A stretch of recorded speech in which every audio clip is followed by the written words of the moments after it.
நான் யார் தெரியுமா? நீங்க எல்லாரும் ஒரு ஆசை பத்திரத்த வித்தியாசமா பார்த்தீங்க. நான் தான் இந்த ஆசை பத்திரத்த முதல்ல எழுதியவன். 30 வருஷத்துக்கு முன்னாடி இந்த ராஜ்யத்துல ஒரு அரசன். அவன் ஆசை என்னன்னா, மக்கள் எல்லாரும் என்ன பார்த்து பயப்படணும். என்னோட செல்வம் எப்பயுமே அதிகமாயிட்டே இருக்கணும். ஆட்சி எப்பவுமே என்கிட்ட தான் இருக்கணும். அதனால்தான் அவன் ஆசை பத்திரம் எழுதினான். நான் எல்லாவற்றையும் பெறத் தயார்.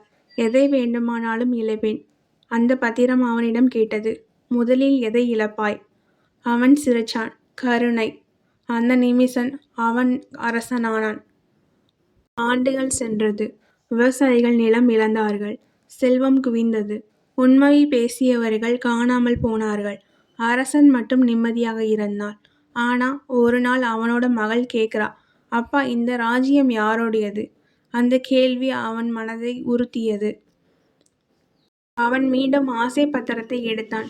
இந்த முறை அவன் என்ன எழுதினானா, என் பாவம் எனக்கு மட்டும் வரணும்னு. பத்திரம் பதில் சொன்னது, அப்படின்னா நீ எல்லாவற்றையும் இழக்கணும்னு. அவன் ஒத்துக்கொண்டான்.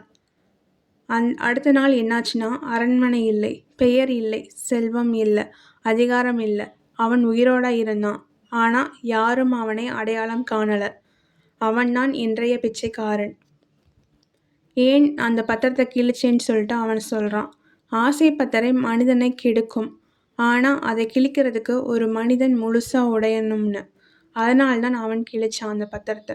நான் அரசனாக இருந்தப்போ எதையும் இழக்க தயாரா இருந்தேன். ஆனா மனிதனா இருக்க எல்லாத்தையும் இழக்க வேண்டியிருக்கு. இந்த மாதிரி ஒரு ஆசை பத்திரம் உங்கள்கிட்ட கிடைச்சா நீங்கள் என்ன ஆசையை நிறைவேற்றுவீங்க? உங்கள்கிட்ட இருக்க எதை இழக்க நீங்கள் தயாராக இருப்பீங்கன்னு சொல்லிட்டு கமெண்ட் பண்ணுங்கள். இந்த மாதிரி இன்ட்ரெஸ்டிங்கான ஸ்டோரி தெரிஞ்சுக்க எங்கள் சேனலை லைக் பண்ணுங்கள், ஷேர் பண்ணுங்கள், சப்ஸ்கிரைப் பண்ணுங்கள்.